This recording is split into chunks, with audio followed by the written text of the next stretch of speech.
thank you everybody for joining us for this evening. This is Mike Zarnowski with Special Olympics Maryland. I'll be covering some administrative information, which many of you may already be familiar with, but just want to be sure as we'll touch on it. And then I'll be handing the reins over to Ron Freeman, our Snowshoe venue director, to cover information for the beginning of the season related to Snowshoe. So that said, is that the last slide from our previous webinar? So we'll go ahead here. Again, we're not going to spend a whole lot of time on this. There's, I think, about 20 slides here. Again, these will be sent out to you. Please review them at your leisure. For those of you who have been coaches for a while, there's nothing new here, with a couple exceptions, and I'll point those out. But hopefully you've heard about these issues already. So, but just as a reminder, as we start with every session, every webinar for coaches, no athlete, it should be no question in anybody's mind that no athlete, no volunteer can participate in any manner in Special Olympics without a valid and current medical form, or if they're a volunteer, a coach, partner, unified partner, whatever, they can't participate without a volunteer application. There is no, I'll get it to you next week rule. Well, if you're going to get it to us next week, you'll start participating next week. So there are no exceptions to this policy. As many of us know, there are injuries that happen, and sometimes some other things, and it's absolutely essential that everyone be screened, athlete or volunteer, and we cannot allow any exceptions to that. The dates, which were shared with coaches in an email earlier, but I'll just touch on them here. Training registration deadline, that's the date by which you need to have everybody who is participating in your program into GMS. GMS is our computer system. That date of January 7th is the date that it needs to be into GMS, entered into the system. Since you typically are not the person who's going to be entering this stuff, you need to check with your area leadership and find out who is handling that for you, and he or she will then tell you when they need the information so that they can get it in by January 7th. This process would apply to any and all of the deadlines. Since you typically are not going to be the person who can either submit the medical through the secure server or get the training, the competition registration in, you need to work with the people in your area so that they can get it in by these dates. If you don't know who the people are who handle these for you, talk to your area director tomorrow morning. And if you haven't spoken to your GMS manager or the person who handles your medicals or volunteer applications, get on the line with them as well. So basically the training registration, all we need at that point is the list of names of who is participating, and that sets the roster of who is eligible to go on and potentially compete at Winter Games. You certainly can add people later. They just would not be to your training program. They just would not be eligible to participate in Winter Games. On January 18th, that's the last date for you to get any outstanding forms to us. Again, no one should be participating. No one can participate without a medical, an up-to-date medical or an up-to-date volunteer application. But we also recognize it may take a little bit of time to hand that information over, get it scanned, and get it submitted. So by January 18th, every one of your athletes must have a medical at headquarters that's valid through the last day of Winter Games, which is February 23rd. Similarly, every coach, every unified partner, every volunteer has to have a volunteer application valid through February 23rd. In addition, we'll talk a little bit about this in a moment as we go through the other slides. There is now a requirement that all coaches complete a concussion certification course prior to starting to coach. This gives you a little bit of time to submit that information to us. And then in addition, as most of you, I'm assuming, have heard, Special Olympics Maryland is adhering to and is applying the coach certification, sports certification requirement. That also needs to be completed by the 18th. We'll talk through that in a little bit. Then the 28th of January, that's the competition registration deadline. That's when delegation members, you need to have their actual competition information into the computer system. Since we do time trials at the time trial event on January, I think it's 6th and 7th. You don't have to submit your any kind of entry score, but you do need to indicate what events that they're in. For Snowshoe, it would, of course, be the events, the distances, and so on down the line. And then that's by the 28th. And then by the 9th, which is the Tuesday after the athlete time trials, if you want to change the events that any of your athletes are in, you have until that Tuesday to do so. Of course, they had to have completed the appropriate time trial at the time trial or the time trial event that previous weekend.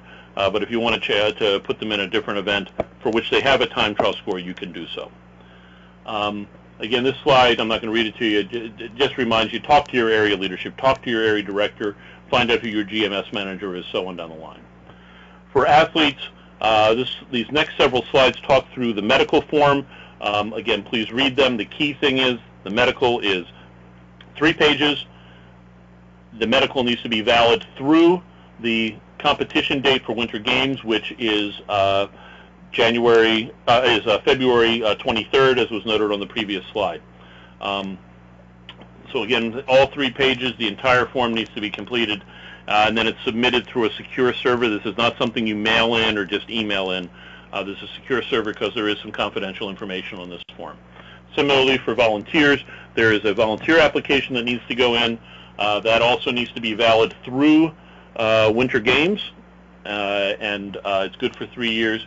And as is noted here, for any volunteer who's a minor under the age of 18, there's an additional reference page for them to complete that requires live signatures from 2 people. So it may take a little longer for that. And then while the medicals and the typical volunteer application is good for 3 years, anybody who's a minor, their volunteer application expires on their 18th birthday, at which point they'll need to complete a new volunteer application with them signing as an adult. The volunteer application is here. Again, all 3 pages need to be completed. And then, as I noted, there is an additional form, rather, for the student and minor reference form. Incident report. If anybody gets injured, this is also used in case there is any kind of property damage on site. Please do fill this out. Obviously, if somebody is injured, your primary responsibility is to take care and make sure that they're treated and their injury, they're made safe and so on down the line.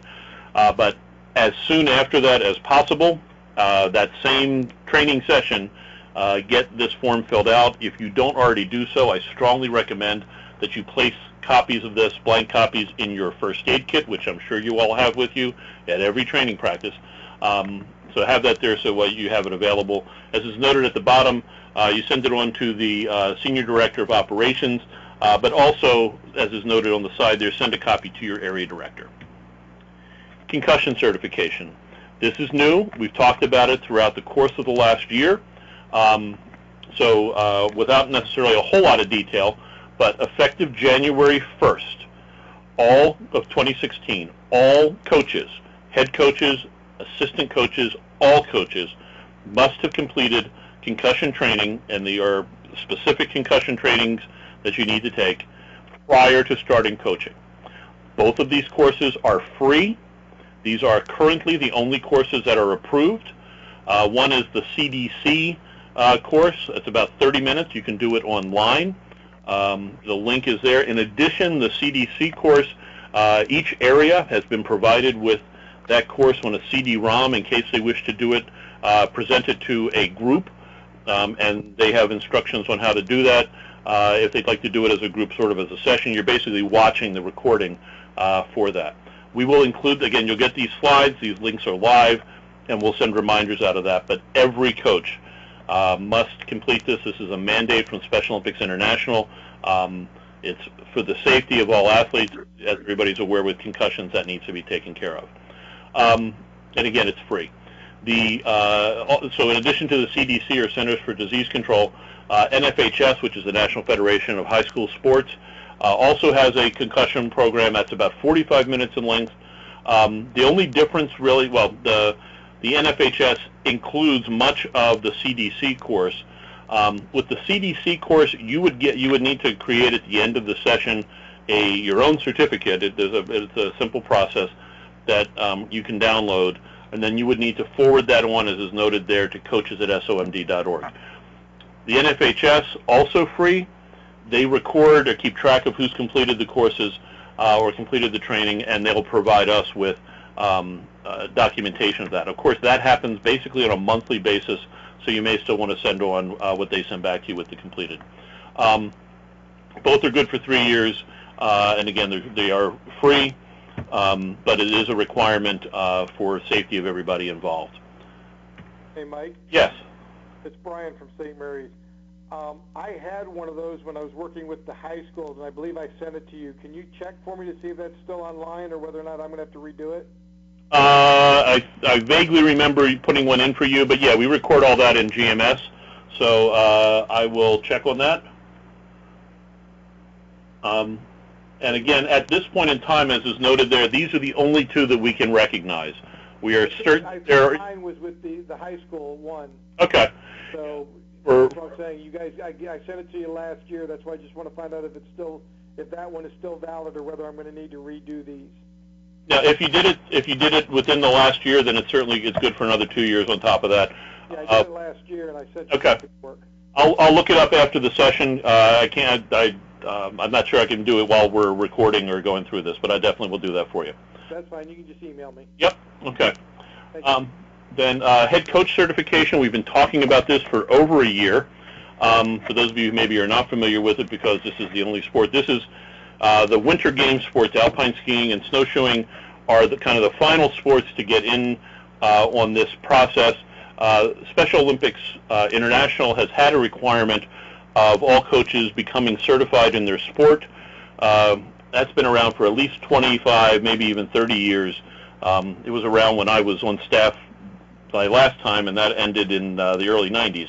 And it was around, I think, even before when I was starting there in the mid-80s. So it's been around for a while. Special Olympics Maryland, for a variety of reasons, had not been adhering to it, but over the course of the last year, we have been. We started with basketball head coaches, so we're we're coming around to finish up the head coaches with the winter game sports. Luckily, both Alpine and Snowshoe have had a good history of extensive coaches training and a lot of participation in that, so we don't anticipate this being any kind of an issue for folks. But right now, again, it is required that all head coaches complete this course. Each program, if you're bringing athletes to winter games, you have to have at least one head coach for that group, and they would need to be certified there. It's valid for up to 3 years. I'm not going to go through all the different opportunities. I will touch on a couple here in a moment. But for coaches, if you've previously had certification in snowshoeing, you can renew that certification by either taking a general learning experience, we'll see some of them there in a moment, or something specific to snowshoe. When it says sports specific, you can't take a basketball one and renew your snowshoe certification. That would help you for basketball, but it won't help you for snowshoe. So if you've had a previous certification, you can take either one of those, and that'll renew your certification in snowshoe for 3 years. If you've never been certified in snowshoe previously, it's actually two things that need to be accomplished. One is, as is noted, you have to take a sports-specific session for, it's the second bullet there, related to snowshoe, at least one that's recognized by Special Olympics Maryland. And then in addition, you would need to complete either coaching Special Olympics athletes or principles of coaching. Coaching Special Olympics athletes is about 3 hours long. It's offered live. I think last year we offered it 20 or 25 times around the state. We have about 20 trainers who can offer it. We can increase that number of trainers if we need to. It's also offered as a self-paced course through ASEP. We'll see that in a minute. There's plenty of opportunities for that. So if you've never been certified in snowshoe, you'd have to complete both of those requirements. In addition, the actual requirement from Special Olympics International is that all coaches, not just head coaches, all coaches become certified. We're starting with head coaches just because we have not had this we haven't had a history of adhering to this and want to make sure we can be successful. We will be applying it to all coaches in the very near future. The current plan is to start it with the summer game sports and then it will phase in through the rest of the year. So if you are an assistant coach, it would not hurt you if you don't already have your certification to start down that line. These are some of the online opportunities. I'm not going to read through these. You'll get some reminders with your status and such.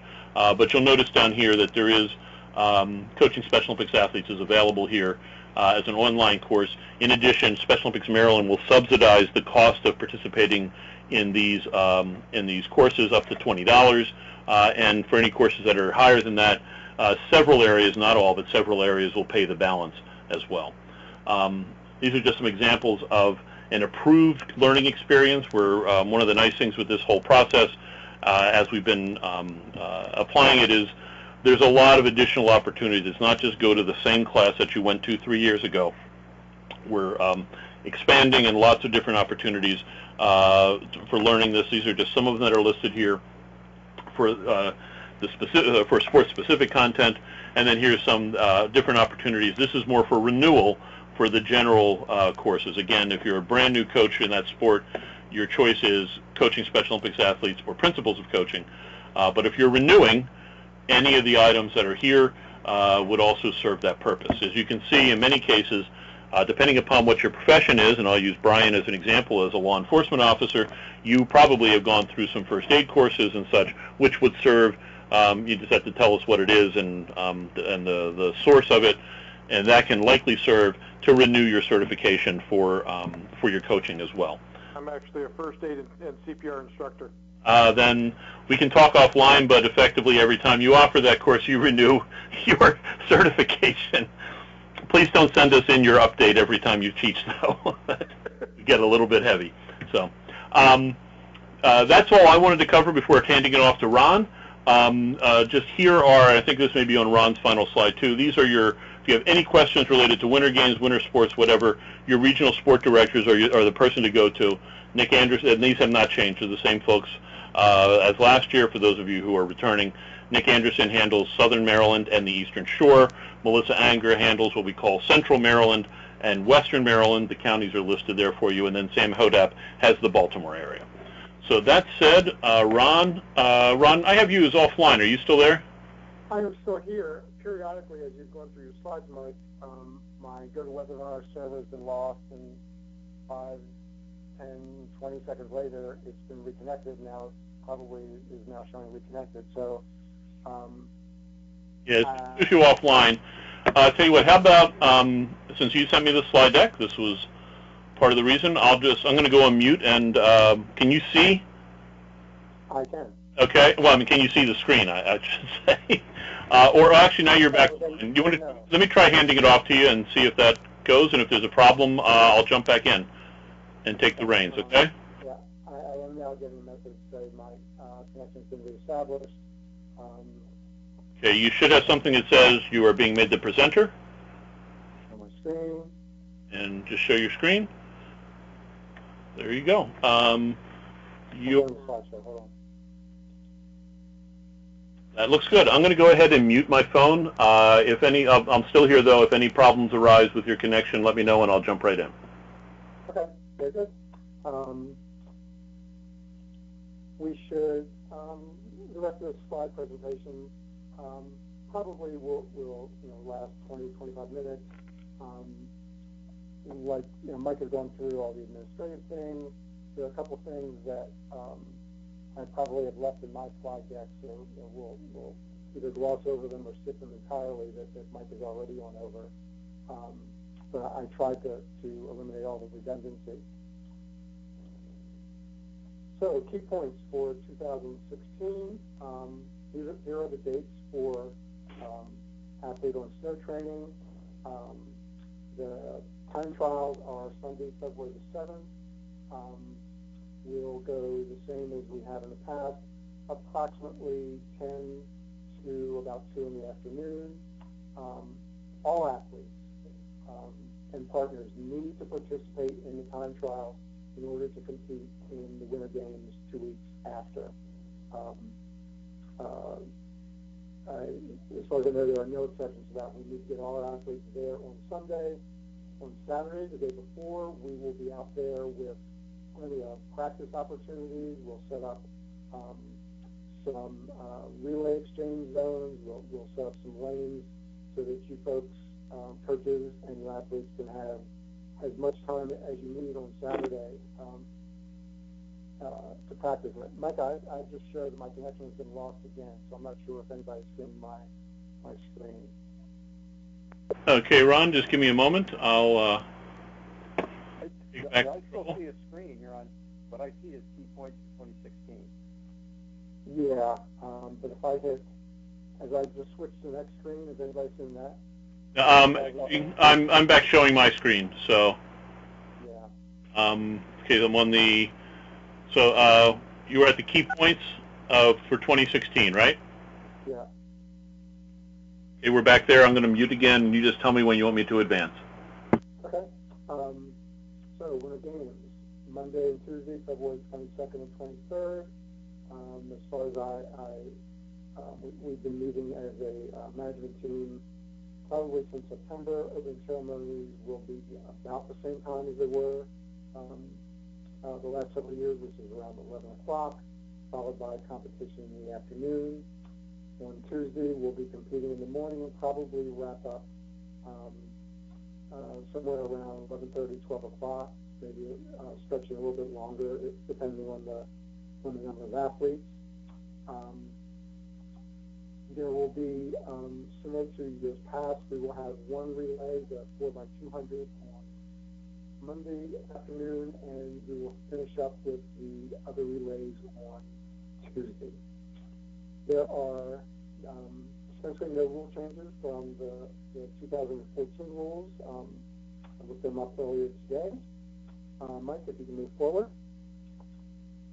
The events, 2016, last year we added the 800-meter unified race. We have a slide a little bit later. We can talk about it, how that will actually, how that's defined. The actual schedule will be worked out, closer to the events when we see, how many athletes we have participating. But generally, as I said before, the 4x200 will be Monday afternoon.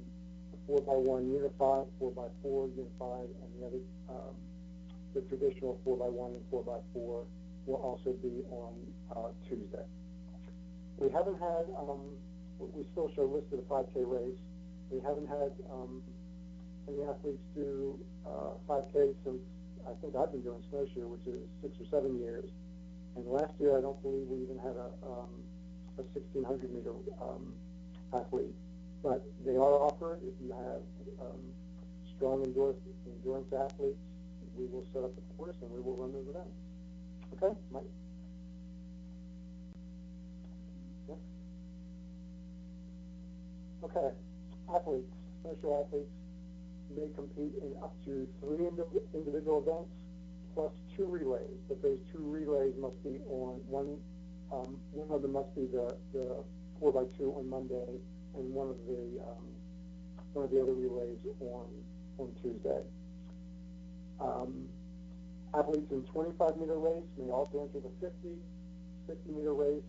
Can either, if you have an athlete who's running the 50, they only may enter the 25 or the 100. And in order to enter any relay, you have to be competing in a 100-meter race. So if you've got an athlete who's doing a 50 who wants to do a relay, he or she also needs to be entered in a 100-meter race. And like I said earlier, the actual order of events and the date of events will be sent in a couple of months once we get athlete counts. Okay, next.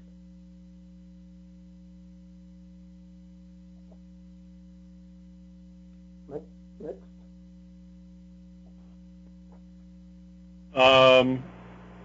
I did advance it. It did advance. It says 2016 events on mine. It's relays open to athletes able to race at least 100. Do you want to go past that one? Yeah.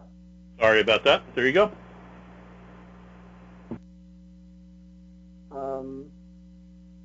Well, actually, we just talked about this one. I want to go to the next one.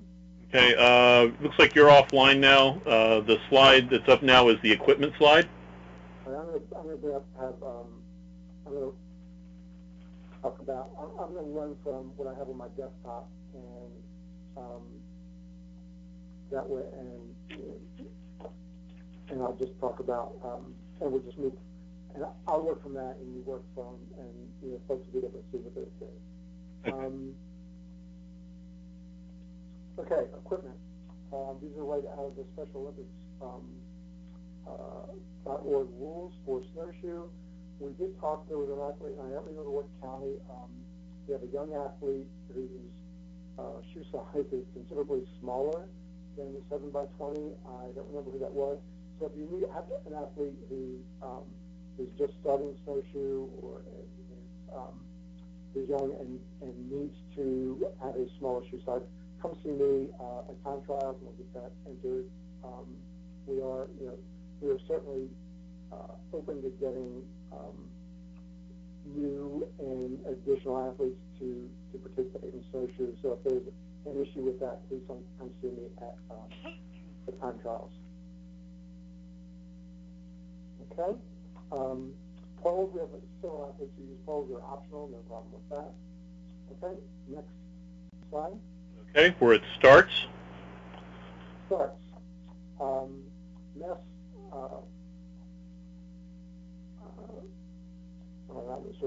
Mass start, no lanes for races longer than 100. So for anything that's beyond the 100, it's a mass start. Otherwise, we have lanes.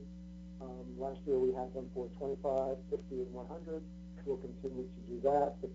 The start, two-command start, which is ready and go. We do have a horn, and we do know that some athletes are bothered by the horn. We are sensitive to that, but we're also sensitive for our hearing impaired athletes, so we'll have a flag available to them as well. Starts, we're going to go over a few of the rules, and they will be in the slide deck that we'll have for pre-competition as well. But we'll go over a few of them here. Start with the tips of the snowshoes behind the starting line. We do talk about a waterfall start. We really don't have a curve where we have in Snowshoe. What we've had for the last 4 years is a slight angle after 50 meters because of the terrain out at Whitetail. So for the longer races, we'll have a slight waterfall start with things that go out to 400 meters, but it won't be much more than 6 inches or so. It won't be much. Okay, next slide. Okay, we have start slide 2. Yep. Two false starts is a D2. We have very experienced people at the start line. We're going to try to get all our athletes steady at the start. Our goal is not to DQ athletes, but to get everybody ready to go and get a good race. So we need everybody to be relatively still before the race starts. Next. The race. We are going to try, as we do every year, to minimize the number of people who are out on the course. We'll have our marshals, we'll have our officials, and we certainly want our spectators. But actually on the course, it's just the officials and the athletes. A couple of the snowshoe rules, same as in the past, 2-minute rule. Athletes must progress 20 meters every 2 minutes and anything longer than 100 meters. If an athlete falls or loses a shoe or has any other difficulty with equipment, you have 2 minutes to correct that. And every athlete cannot go more than 3 meters without both snowshoes on the feet, and that includes the finish. No athlete can cross the finish line without their shoes on their feet and be counted as a good finish. Next. Again, the race course adaptations. Yep. I suspect that Whitetail will be able to groom the course exactly the way it's been the last several years, but of course everything sort of depends on weather conditions and other factors that may be out of our control. But given that, we expect the 25 and 50 meter races to be not only flat but 100% straight. The 100 meter will probably angle just a little bit because of the operations building there and the way that the terrain lies, so it'll be a slight angle to the right to keep number one from going in the ditch and number two to going into the building. But that's likely to be 100% flat as well. Towards the end, there might be a slight uphill, but not very much even at 100 meters. For the 200, there will be an incline up to the turnaround, and then the downhill on the way back to 100 meters. Next. Course adaptations, 400 meters. Yep. 400 will be an out and back. And there is significant hill out, probably from 125 meters to the turnaround at 200 meters. So your athletes need to be prepared for that. That's a good chance on both Saturday before time trials and to get some practice, to doing that before the time trials on Sunday and before the competition 2 weeks after. 800 meter is twice around the 400 meter course. The 1600 meter and 5K race, when we get a couple more slides, we can show the map of the snowshoe, the snowshoe area, and we can sort of point out a little bit where those races might go if we have athletes who are entered in those. But they will go significantly uphill into the mountain area. So if you have athletes who are well conditioned, we certainly welcome having longer races. But those will be challenging courses and challenging races. Next. Map. This is the map. There are no significant changes that I know of for this year. Once again, we will have the family hospitality area. You see the yellow box. Hopefully that's visible. Right in the middle towards the bottom of the screen. That's the helipad. We'll have the awards and family hospitality there again. We will have at least the same number of bays open for winter games. We may have one less bay for time trials, but we're doing a lot less setup for time trials, and it's a lot quicker day, so we don't quite require as much space.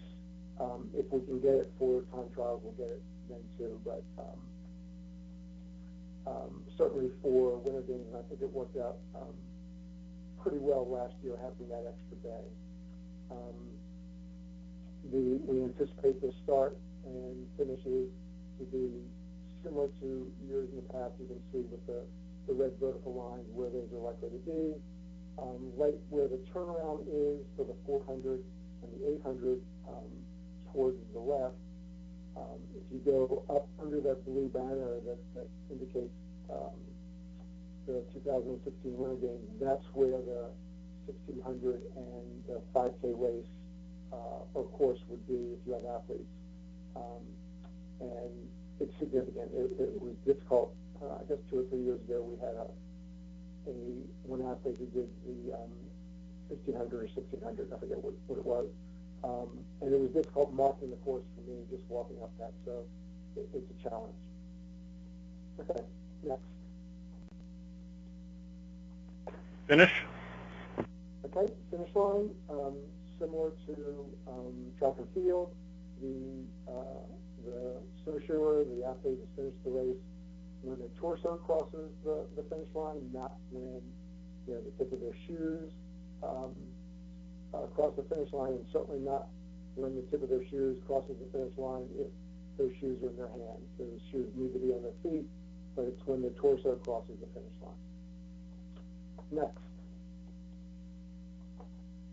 Relays? Relays. Yep, relays.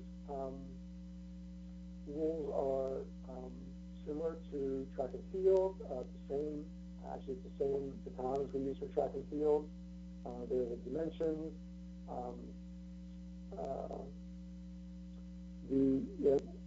We generally don't have any issues with relays in Snowshoe, but the baton exchange needs to be within the exchange zone. We will be marking fly zones for if we have any teams that require a fly zone, that would be an extra 10 meters on the outside, but the relay exchange must be within the exchange zone. We will, as we always do, we put the exchange zones on a flat portion of the course, and or to the best we can on a flat portion, but certainly never at a turnaround point. Okay, so for the 4x1, we use the fly zone, not for the other ones, because for the other ones it's all the 4x2 and the 4x4. You'll see when we mark those courses, there's no necessity for fly zones there. We will do queue for assistance between team members, helping or pushing or guiding. Next slide. Relays again? Some more relay rules.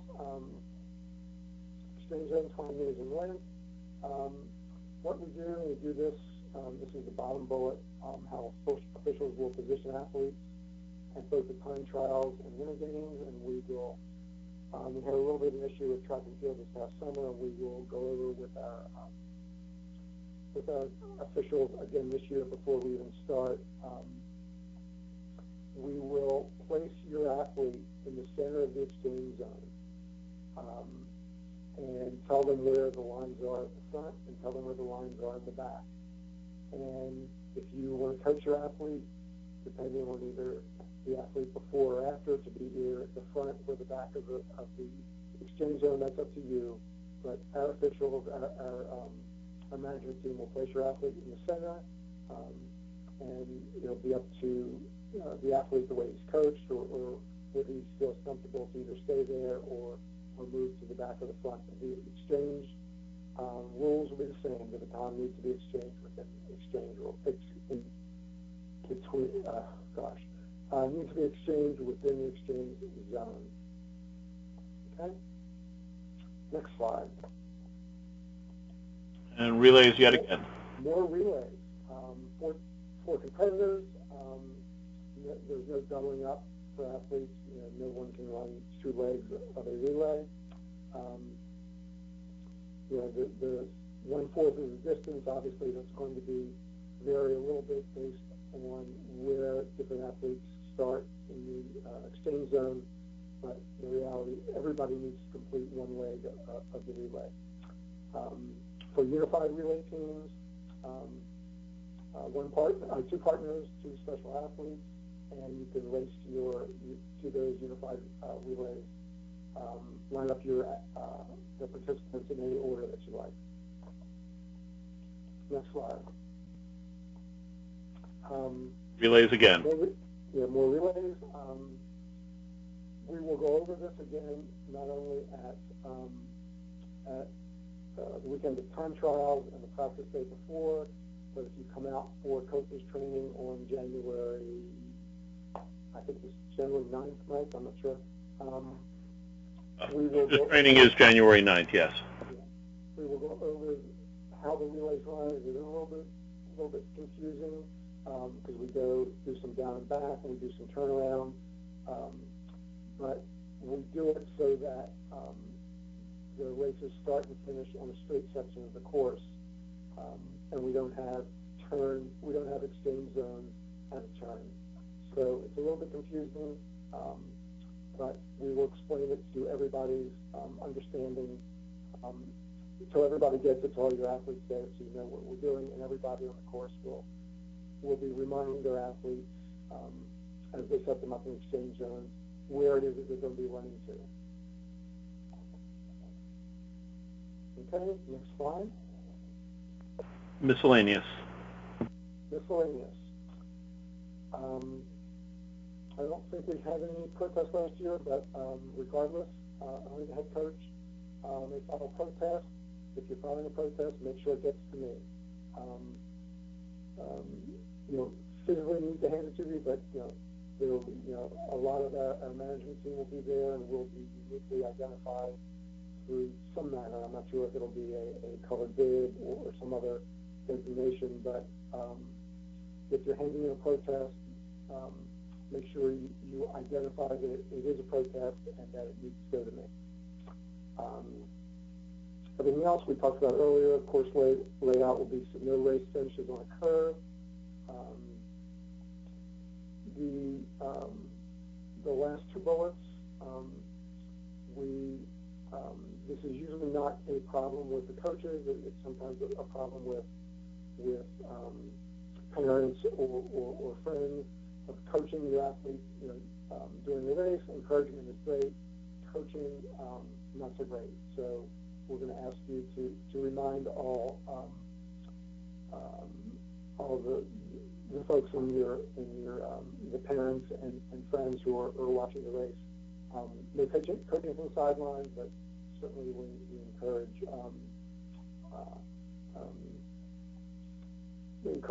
young and giving good vibes to athletes.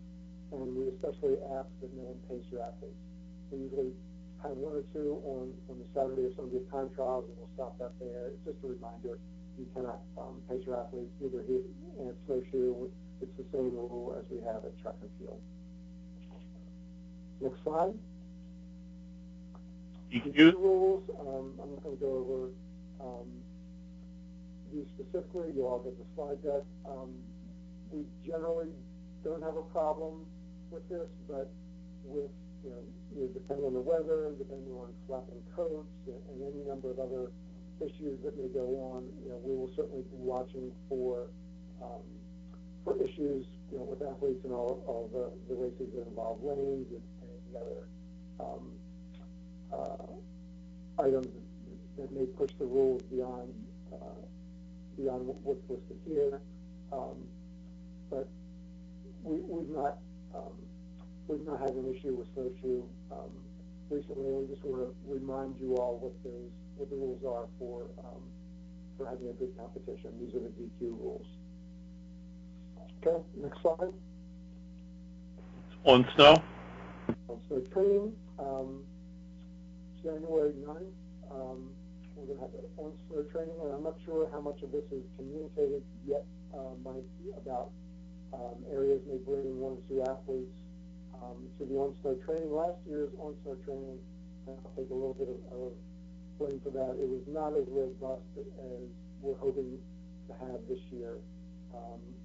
So as far as I know, we're still extending to different teams.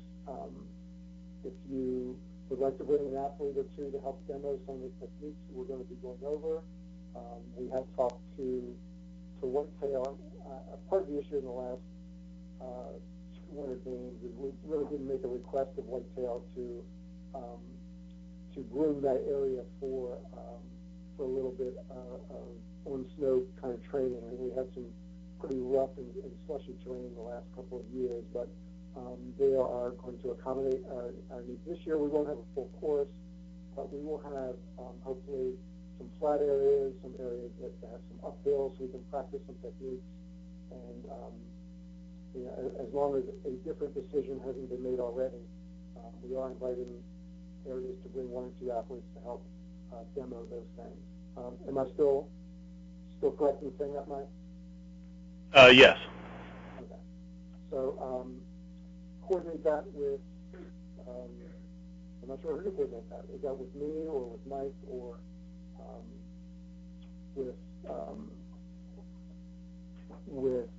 Yeah, we'll actually go over in more detail at the head of delegation call on Monday, because it'll apply to Alpine as well.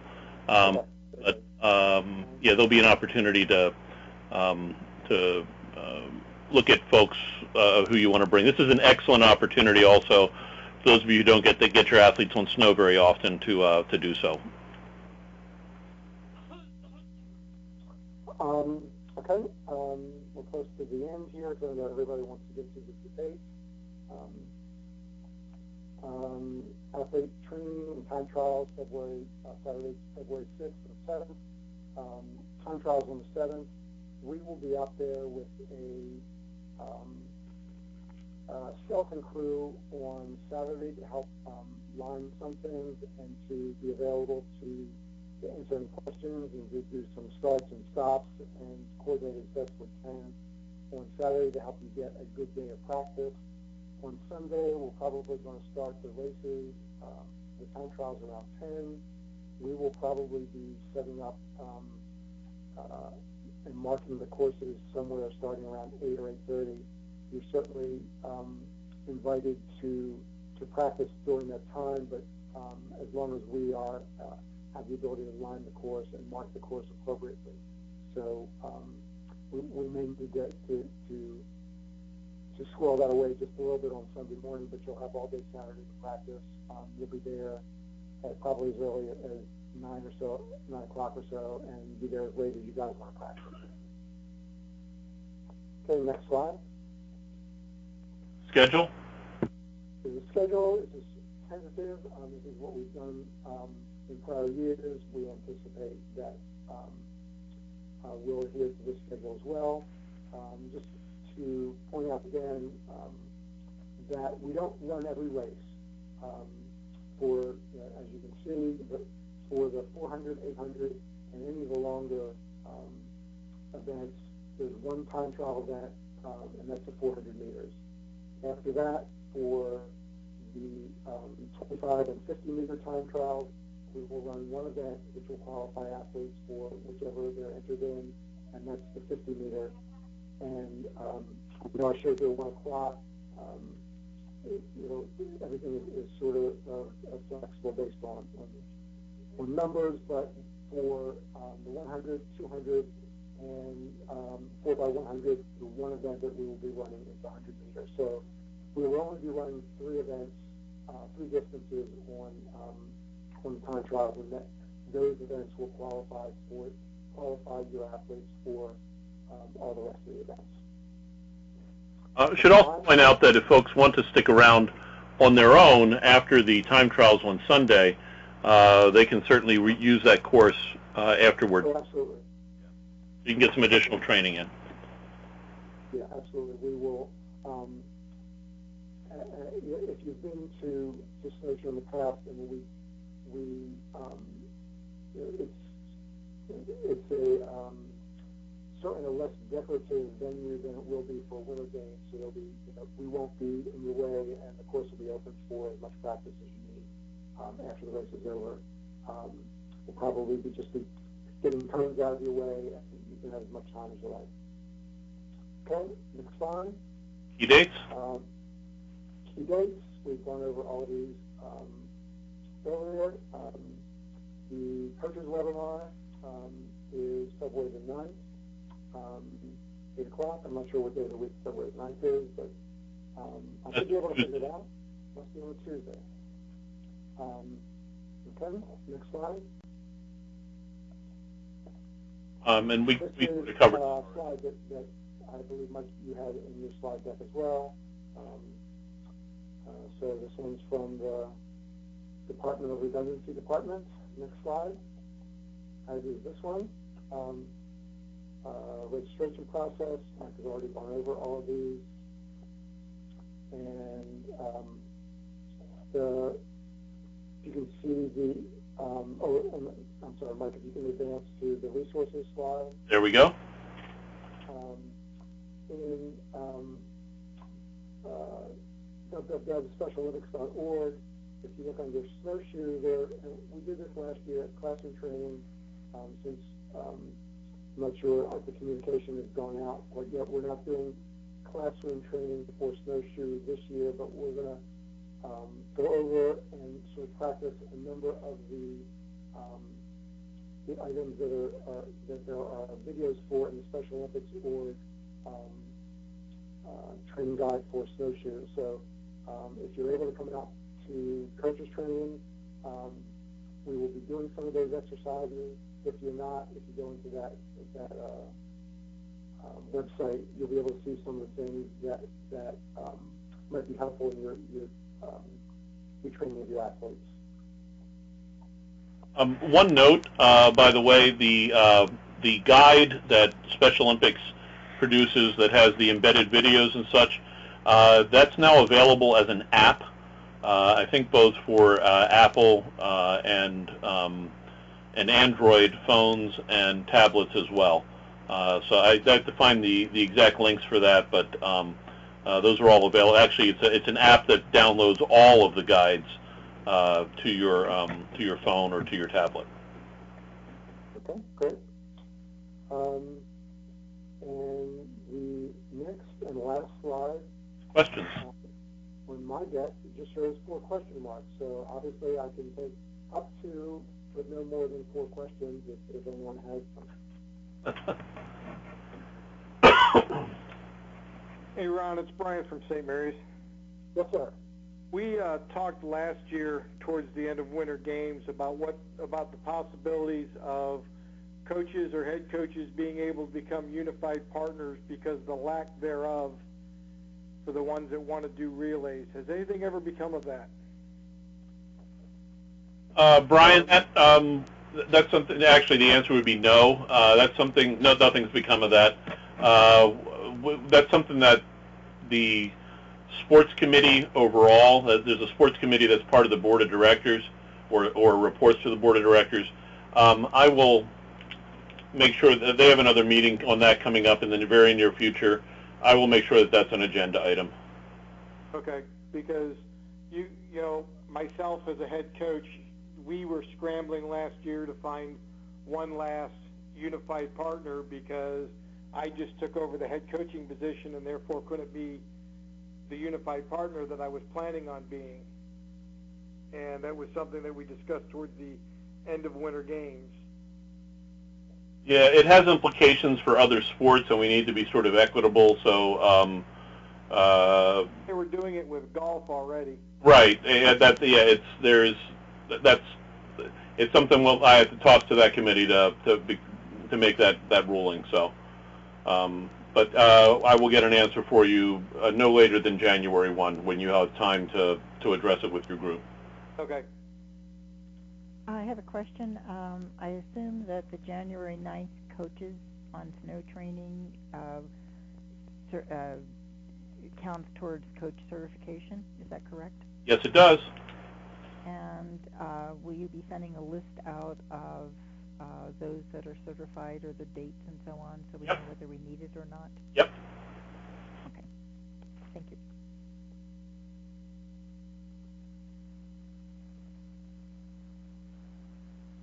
Well, that's 2. You guys got 2 more. That's 4 question marks up there. What is the airspeed velocity of an unladen swallow?